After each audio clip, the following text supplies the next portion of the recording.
Hello, welcome to Programme Interview, and here today we are receiving our guest, ADB's Senior Regional Economist for Central Asia, Rajesh Vasudevan. Hello. Hello. Now, my first question is, what is the magnitude of COVID-19 outbreak on the global economy, and could you please provide some figures on global economic decrease? The new coronavirus, which is now called COVID-19, is endangering human health, and it is also having extremely negative economic impacts on the global economy.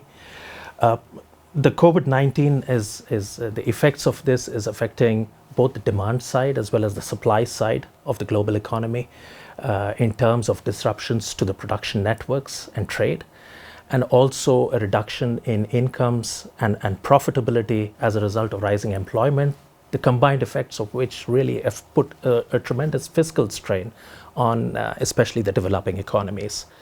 In terms of estimates, in terms of actual numbers, this is still an open question, given the fact that there is a lot of uncertainty in terms of both the depth as well as the duration of the ongoing disruption. A recent ADB analysis has pegged the economic losses to the tune of about 67 billion to about 347 billion, roughly translating to about 0.1 to 0.4% of the global GDP. But as I mentioned again, there is tremendous uncertainty at this point, and so these are mainly rough estimates that we need to work with. All right, thank you. If the problem is that much severe, I'm pretty sure that ADB is not going to stand aside.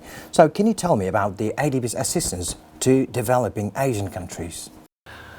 Yes, ADB is responding in a big and in a very systematic manner. The Asian Development Bank has announced a 6.5 billion package, an initial package, to help the developing member countries meet its immediate needs as responding to the coronavirus pandemic. This initial package includes about 3.6 billion in sovereign operations, which focus on health and the economic consequences that the pandemic has on the respective countries, and also non-sovereign operations to the tune of about 1.6 billion, which focuses more on small and medium enterprises, domestic trade and regional trade, and also the companies directly impacted. In addition to these two, ADB is also mobilizing about 1 billion in concessional resources in terms through reallocating the ongoing operations and also looking at assessing the needs for contingencies. Beyond this, ADB is also making available technical assistance worth 40 million and quick in the form of technical assistance and quick disbursement grants for the needs to meet the needs of the developing member countries. Beyond all this, as has been stressed by our president, ADB stands ready to provide additional financial assistance and policy advice down the road as the needs may arise, to top up our support beyond the 6.5 billion package. All right, thank you. So, and are these financial instruments available for Uzbekistan? ADB stands ready to work very closely with the government of the Republic of Uzbekistan and also in a concerted manner with the other development partners to implement the recent presidential decree on the anti-crisis measures that have been promulgated. To provide the support as flexibly and quickly as possible, we are also trying to readjust our financing instruments and business processes. While these would depend on the eventual approval by our board of directors, some of these measures include looking at providing easier access to emergency budget support for countries that have severe fiscal stress, also reconfiguring and streamlining the business processes for policy-based lending operations, and also looking at the possibility for universal procurement to make the flexible and faster processes. All right, thank you very much. Now, my next question is, there are several channels through which COVID-19 could or may affect the countries as well as their economic activity. And could you please tell me about these more? Well, there are several transmission channels that are in play today, which are affecting not only the countries in the Asia-Pacific region, but also throughout the world. Some of these key transmission channels are a temporary decline in domestic consumption and demand, and also potential decrease in investments in terms of how the outbreak affects the outlook for future business activity. There is also a decrease in tourism and business travel activities. And beyond this, there is also the transmission effect to other economies through the production and through the production networks and linkages. There are also major supply side disruptions which are ongoing, besides the direct effects on health, which includes increased incidence of disease, increased incidence of human mortality, and the strain that it causes governments to reallocate resources to meet its health financing needs.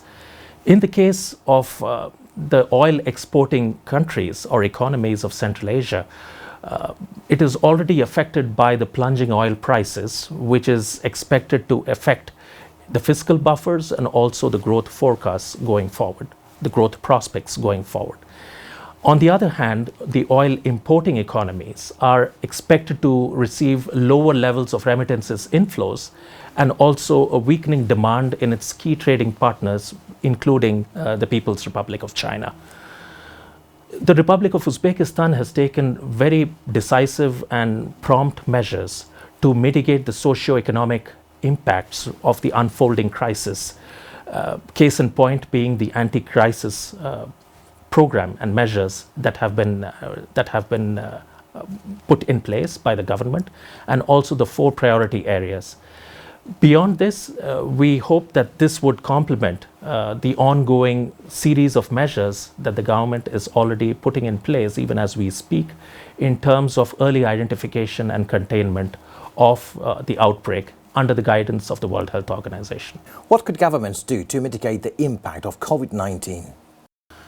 Any pandemic requires a very decisive set of policy actions, which are also innovative and in tune with the country context and the country needs. There is also a need for very close collaboration between the government, the private sector, and also the other in-country stakeholders, including the development partners. Uzbekistan has taken a number of steps. Uzbekistan is still in the phase of containment and containing this outbreak, and there are a number of measures that are being discussed by the development partners in close collaboration with the government, in close consultation with the government. I would not like to go into the details, but broadly there are 5 main areas, 5 key messages. First, there is a need to identify the key transmission channels by which the effects of the unfolding coronavirus situation is to affect the economy of Uzbekistan. Second, an estimate needs to be done in terms of disruption to the growth prospects, in terms of the decrease in public sector revenues, decrease in export revenues, decrease in tourism receipts, and also an anticipated fall in remittances inflows.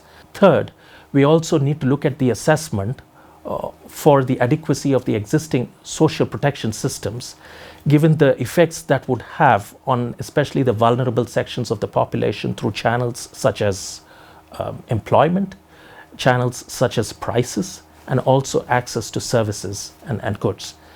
The fourth aspect is there needs to be a strategic alignment and also a programmatic alignment between the responses of the development partners and complementarity of their support in line with the 4 priority areas of the anti-crisis measures. And finally, there needs to also be close surveillance of the implementation plan that is being put in place, and also allow for course correction over the course of the period. Mr. Vasudevan, thank you very much indeed for your precious time and sharing your expertise. Thank you very much for having me. This was an interview with Rajesh Vasudevan, ADB Senior Regional Economist for Central Asia.